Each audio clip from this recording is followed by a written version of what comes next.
Hello chess friends and welcome to your Out of Chess channel and welcome to an incredible game from the TCEC Season 25 semifinals that you can follow now on the official and beautiful TCEC website.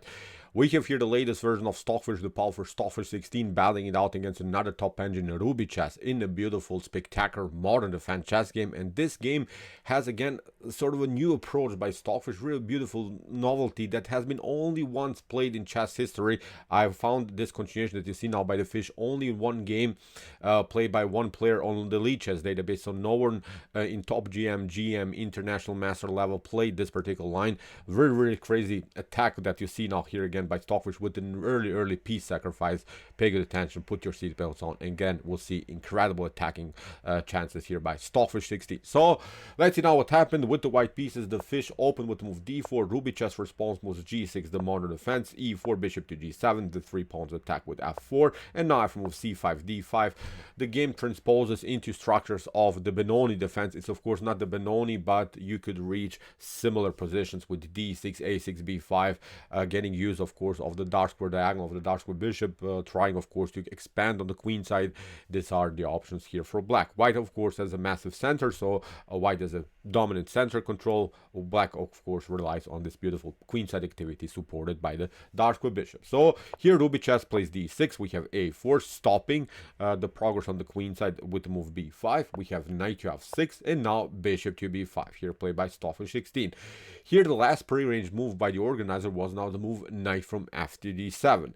If you would have played here knight from b to d7, look, this can be already over because now e5 is going to happen after d takes e5, f takes e5. You cannot pick up the pawn because of the pin by the bishop against the knight. You have to go somewhere with the knight after queen to e2 or something like f5, e6 wins the game immediately here for white. Really wild stuff. So that's why, as I said, knight from f to d7 has to be played, and that's what, as I said, also the last prearranged move by the organizers. So here Stockfish continues with normal development. Knight to f3, castling, knight to f6, knight to c3.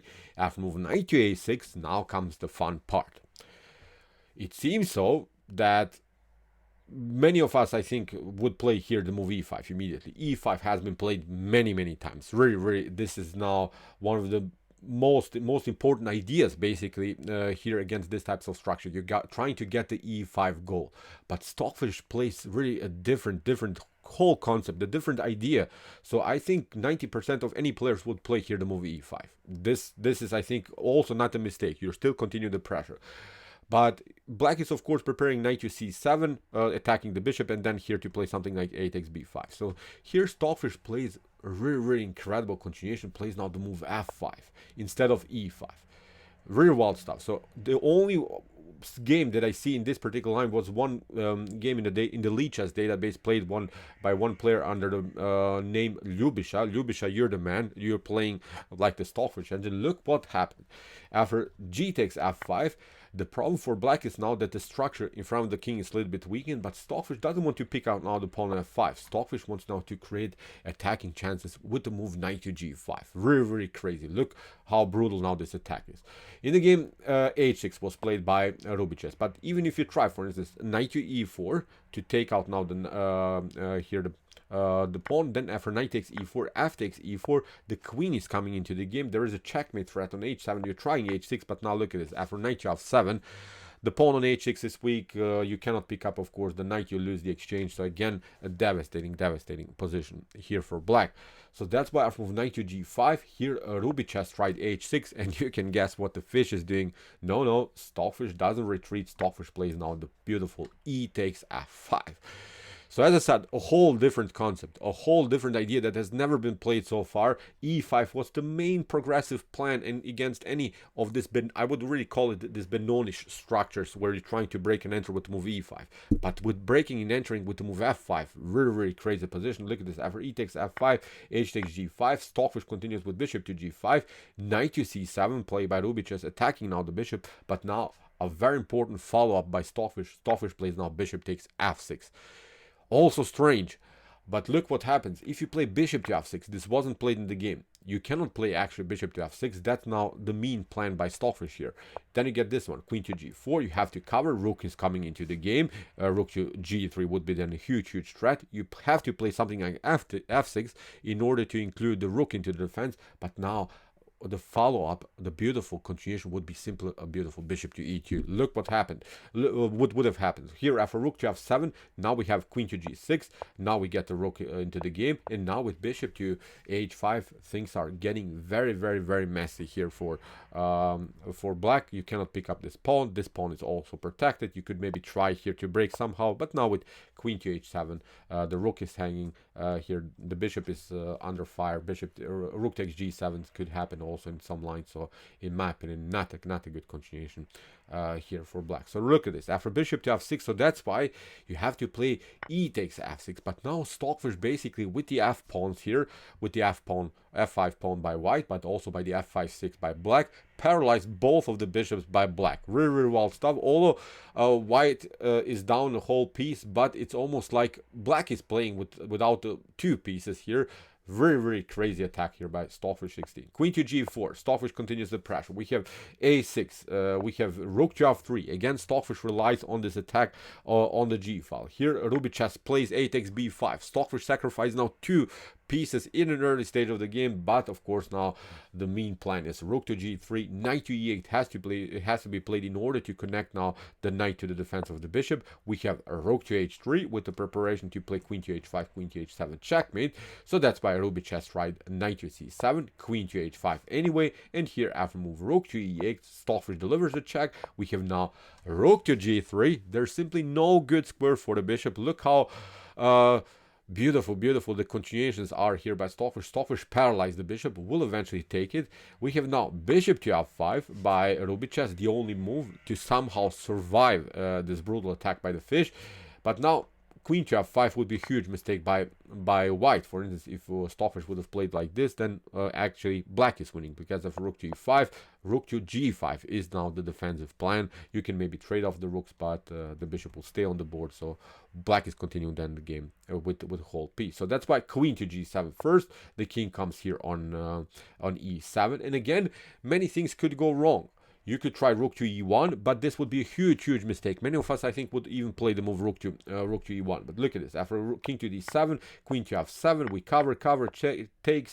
We can maybe trade off the pieces, and now after a couple more moves, we can actually get out of this mess. So black can get simply into the defensive structure. We'll again continue the game with up a whole piece, which is very, very crazy. So that's why here after move king to e7, the winning idea here, or at least the best continuation, is to play the move rook to f1. Continue the pressure on the f file. The bishop is now here, and also the pawn on f6. We have king to d7.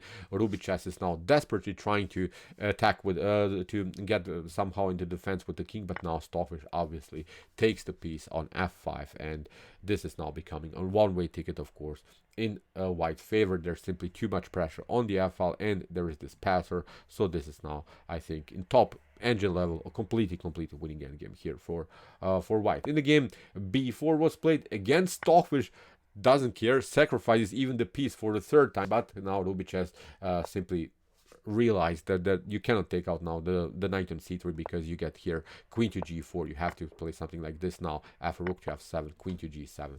This would be a spectacular checkmate. The e6 square is taken by the pawn on d5. So that's why after rook to f6, you cannot, as I said, pick up now the knight. Ruby Chess is trying to escape. Stockfish retreats. Stockfish loses now the pawn, but takes out now also the pawn on f7, and now connects now to the queen to the defense of the d5 pawn, and has now two connected passers on the g and h file. In the game, rook to e7 was played by Ruby Chess, queen to g6. We have king to b8, knight to e3, a check, king to f2, nothing spectacular, king to a7, and now rook takes d6.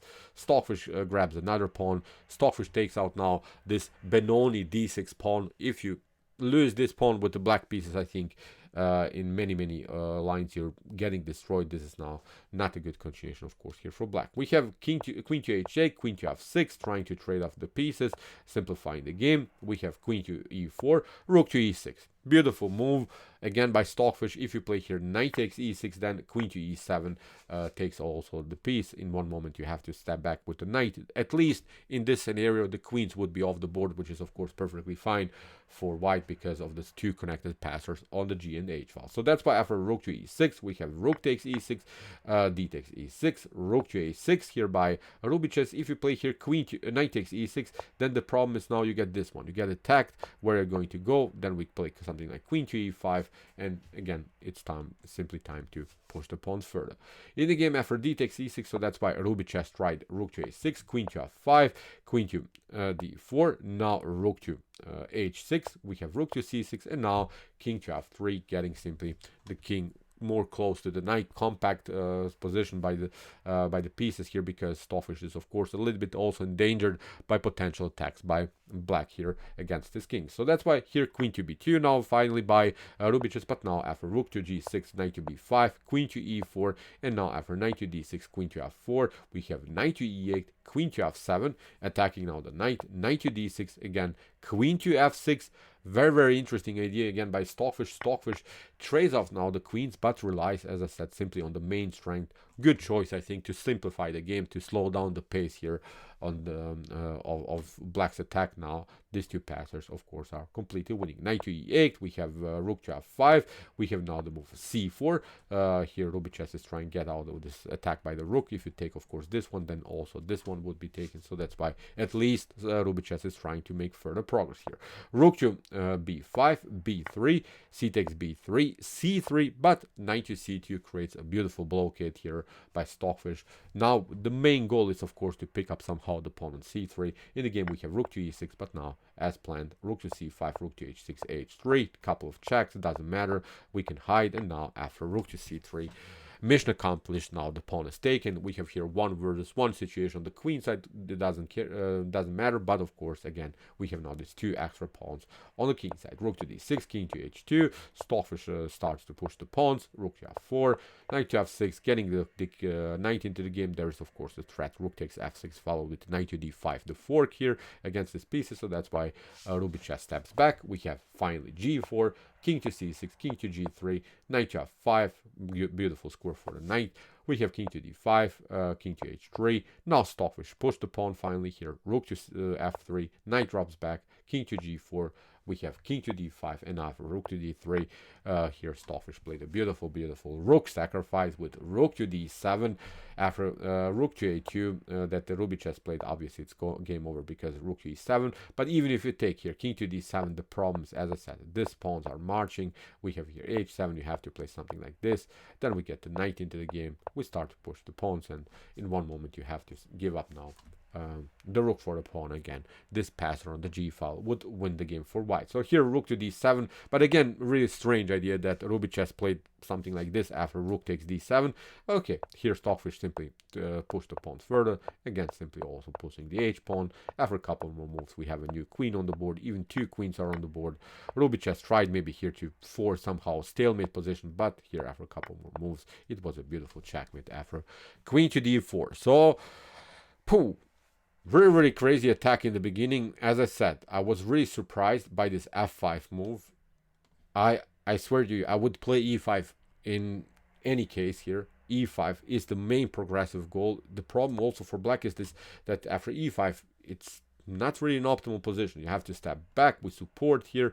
In some lines we can play e6, so maybe bishop to e3, normal development, but we have the powerful pawns in the center of the board. But no, Stockfish plays now the very powerful line with knight to g5, h6, sacrificing the piece, and now after bishop to f6, locking out both of these bishops. Very crazy position by Stockfish 16. So okay, I hope that you enjoyed this game. I really enjoyed it a lot. Really interesting ideas, new concepts in these types of structures. If you want to see more epic brutal attacks like this, check out our Common Chess Games Played by Computer series. Here's the link of our playlist, and if you like this content, don't forget to subscribe to my channel. See you soon with some more videos, and what do we say in the end? Chess is the best, of course.